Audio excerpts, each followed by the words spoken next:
ரமலான் 9 ரசூலுல்லாஹி ஸல்லல்லாஹு அலைஹி வஸல்லம் அவர்கள் இந்த மாதத்தின் முற்பகுதி ரஹ்மத்தாக இருக்கிறது என்று கூறியுள்ளார்கள். அதாவது அல்லாஹ் தாலாவின் வெகுமதி முன்னோக்கி வருகிறது என குறிப்பிட்டுள்ளார்கள். இந்த ரஹ்மத் பொதுவாக எல்லா முஸ்லிம்களுக்கும் கிடைக்கிறது. குறிப்பாக எந்த மனிதர் அதற்கு நன்றி செலுத்துகிறாரோ அவருக்கு அந்த ரஹ்மத்தில் அதிகம் கிடைக்கிறது. நீங்கள் நன்றி செலுத்தினால் நான் உங்களுக்கு அதிகப்படுத்துவேன் என்று அல்லாஹ் தாலா கூறுகின்றான். நன்றினா அருட்கொடை. அதாவது நமக்கு அல்லாஹ் தஆலா கொடுத்துருக்கிறது ஒன்று அருட்கொடை தான். அதாவது நம்ம கண், காது, மூக்கு மற்றும் செல்வம், குழந்தைகள் மற்றும் எல்லாமே நமக்கு வந்து அருட்கொடைகள் தான். அத்தனைக்கும் நம்ம நன்றி செலுத்திக்கிட்டே தான் இருக்கணும் இன்ஷா அல்லாஹ். ஏன்னா நம்ம நன்றி செலுத்த செலுத்த நமக்கு அல்லாஹ் தஆலா இன்னும் அதிகமான இரண பரக்கத்தையும் பண பலத்தையும் அதிகமாக நமக்கு அல்லாஹ் தஆலா தரான்.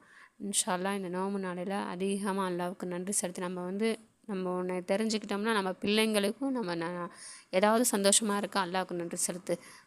அது ரொம்ப அளவுக்கு அதிகமாக நம்ம சந்தோஷப்படுறாமா 2 ரக்காயத்து நஃபில் தொழுது அல்லாஹ்வுக்கு நன்றி செலுத்துன்னு சொல்லி நம்ம சொல்லித்தரணும். இன்ஷா அல்லாஹ் நம்மளும் நம்ம பிள்ளைங்களும் மற்றும் நம் முஸ்லீம்களான அனைவரும் 2 ரக்காயத் தொழுது நன்றி செலுத்தி அல்லாஹ்வுக்கு நிறைய பயன்பெறுவதற்கு அல்லாஹ் தஆலா நம் அனைவருக்கும் தௌஃபீக் செய்வானாக.